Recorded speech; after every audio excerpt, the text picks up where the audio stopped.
ಆತ್ಮೀಯ ಪ್ರಿಯ ವೀಕ್ಷಕರೇ, ತಮಗೆಲ್ಲರಿಗೂ ಸ್ವಾಗತ. ಇದೊಂದು ಭಾಳ ವಿಶೇಷವಾದಂಥ ವಿಡಿಯೋ, ಯಾಕಂದರೆ ಅರ್ಥಪೂರ್ಣವಾಗಿರುವಂಥ ವಿಡಿಯೋ ಇದು. ದಯವಿಟ್ಟು ಎಲ್ಲರೂ ಪೂರ್ತಿ ನೋಡಿ, ಯಾಕಂದರೆ ಅಷ್ಟು ಕಷ್ಟಪಟ್ಟು ನಾವು ಇದನ್ನು ನಿಮಗೆ ತೋರಿಸ್ತಾ ಇದ್ದೀನಿ. ಯಾಕಂದರೆ ಈ ಜಾಗಕ್ಕೆ ಹೋಗೋದು ತುಂಬ ಕಷ್ಟ, ಅಂಥದ್ರಲ್ಲಿ ಇಂಥ ಜಾಗ ಹುಡುಕಿ ಅದನ್ನೆಲ್ಲ ನಿಮಗೆ ತೋರಿಸ್ತಾ ಇದ್ದೀನಿ. 4000 ವರ್ಷಗಳ ಹಿಂದೆ ಚಿತ್ರದುರ್ಗದ ಗುಡ್ಡಗಾಡು ಪ್ರದೇಶಗಳಲ್ಲಿ ಆದಿಮಾನವ ವಾಸವಾಗಿದ್ದ. ನೀವು ಸಾಮಾನ್ಯವಾಗಿ ಪಠ್ಯಪುಸ್ತಕಗಳಲ್ಲಿ ಓದಿರ್ತೀರ, ನೋಡಿರ್ತೀರ. ಆದರೆ ನಿಜವಾಗಲೂ ಈ ವಿಡಿಯೋದಲ್ಲಿ ನಾವು ಸಾಕ್ಷಿ ಸಮೇತ ನಿಮಗೆ ತೋರಿಸ್ತಾ ಇದ್ವಿ, ನೋಡಿ. ಆತ್ಮೀಯ ಸ್ನೇಹಿತರೆ, ನಾನು ಇತಿಹಾಸ ಸಂಶೋಧಕನಲ್ಲ, ನಾನೊಬ್ಬ ಸಾಮಾನ್ಯ ಚಿತ್ರಕಲಾವಿದ. ನನಗೆ ಇದ್ರ ಬಗ್ಗೆ ತುಂಬ ಆಸಕ್ತಿ ಚಿಕ್ಕವನಿದ್ದಾಗಿಂದನೂ. ಹಾಗಾಗಿ ನಾನು ಈ ವಿಡಿಯೋ ಮಾಡ್ತಾಯಿದ್ದೀನಿ. ನಾನು ಸುಮಾರು ಒಂದು 10-15 ವರ್ಷ ಹುಡುಕಿದ್ದೀನಿ ಇಂಥ ಚಿತ್ರಗಳನ್ನ. ಈ ಬೆಟ್ಟ ಗುಡ್ಡಗಳೆಲ್ಲ ತಿರುಗಿಬಿಟ್ಟು ಅವೆಲ್ಲವೂ ನೋಡಿದ್ದೀನಿ ನಾನು. ಯಾಕಂದರೆ ಮುಂದಿನ ವಿಡಿಯೋದಲ್ಲಿ ಅವನ್ನೆಲ್ಲ ನಿಮಗೆ ತೋರಿಸೋ ಒಂದು ಸಣ್ಣ ಪ್ರಯತ್ನ ನಾನು ಮಾಡ್ತೀನಿ. ಯಾಕಂದರೆ ನಾವು ಈಗ ಮಾಡಲಿಲ್ಲ ಅಂದರೆ ಮುಂದಿನ ಪೀಳಿಗೆಗೆ ನಾವು ಇಲ್ಲಿ ಏನು ತೋರ್ಸೋಕ್ಕಾಗಲ್ಲ.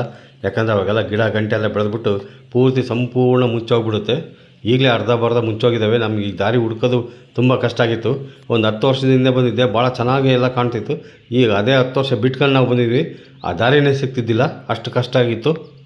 ನೋಡಿ ಅಲ್ಲಿ ಏನೇನಿದೆ ಅಂತೇಳಿ ಆದಿಮಾನವರು ಯೂಸ್ ಮಾಡ್ತಕ್ಕಂಥ ಕಲ್ಲಿನ ಆಯುಧಗಳು ಮತ್ತು ಅವ್ರ ರೇಖಾಚಿತ್ರಗಳೆಲ್ಲ ಅವರು ಅಷ್ಟೊಂದು ಇಂಟ್ರೆಸ್ಟ್ ಆಗಿ ವೀಡಿಯೋ ಮಾಡ್ಕೊಂಬಂದು ನಿಮಗೆಲ್ಲ ತೋರಿಸ್ತಾರೆ. ಬಟ್ ಅದನ್ನು ಭಾಳ ದೊಡ್ಡ ಕೆಲಸನೇ ಅದು. ಅದನ್ನು ನೀವು ಸ್ವಲ್ಪ ಸಪೋರ್ಟ್ ಮಾಡಬೇಕು. ನೀವು ನಿಮ್ಮ ಬೆಂಬಲ ಯಾವತ್ತೂ ಇರಬೇಕು ಅಂತೇಳಿ ನನಗೂ ಭಾಳ ಇಷ್ಟ. ನಾನು ಭಾಳ ಬೆಂಬಲ ಮಾಡ್ತೀನಿ ಅವ್ರಿಗೆ.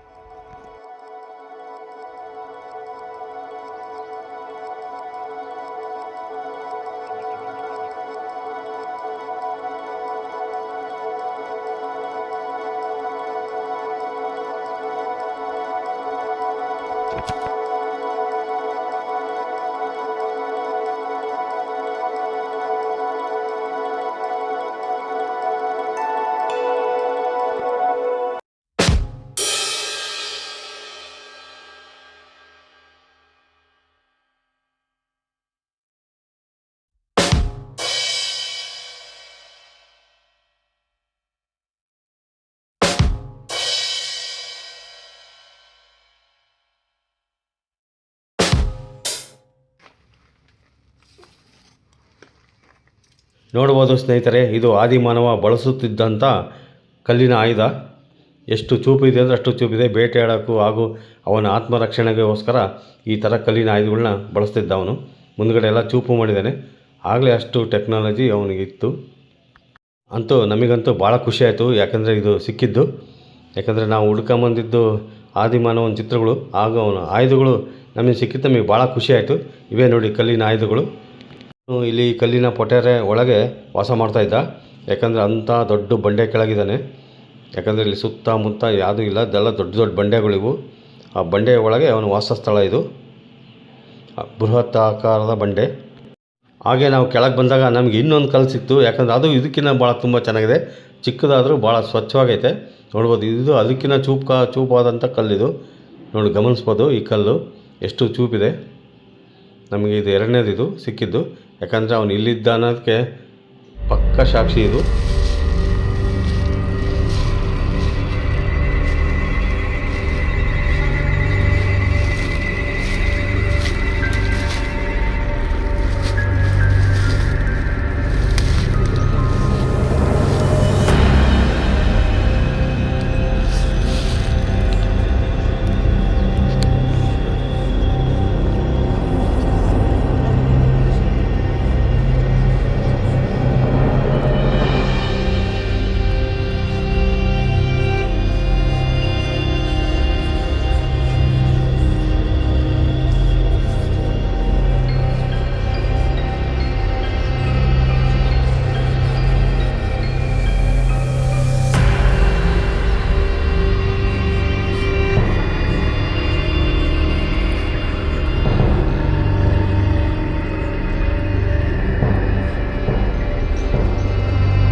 ಇದೇ ಬಂಡೆ ಮೇಲೆ ರೇಖಾಚಿತ್ರ ಇದೆ, ಸೂಕ್ಷ್ಮವಾಗಿ ಗಮನಿಸ್ಬೋದು.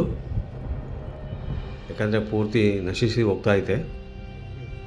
ಯಾಕಂದರೆ ಸುಮಾರು 4000 ವರ್ಷಗಳ ಹಿಂದೆ ಬರೆದಿರೋಂಥ ಚಿತ್ರ ಇದು, ಈಗಿಂದೇನಲ್ಲ. ನೋಡ್ಬೋದು, 4000 ವರ್ಷಗಳ ಹಿಂದೆ ಬರೆದಿರೋಂಥ ಚಿತ್ರ ಇದು. ಗೂಳಿ ಚಿತ್ರ ಬರೆದಿದ್ದಾರೆ. ನಿಧಿಗಳರು ಇದು ಚಿತ್ರ ನೋಡಿಬಿಟ್ಟು ಕೆಳಗೆ ದೊಡ್ಡ ಗುಂಡಿ ತೋಡಿದ್ದಾರೆ ನಿಧಿ ಸಿಗುತ್ತೆ ಅಂತ. ಈಗ ಇಂಥರೆಲ್ಲ ಬಂದು ಹಾಳು ಮಾಡಿ ಕೊನೆಗೆ ಇವೆಲ್ಲ ಕಣ್ಮರೆಯಾಗಿ ಹೋಗ್ತವೆ ಕೆಲವೇ ದಿನಗಳಲ್ಲಿ.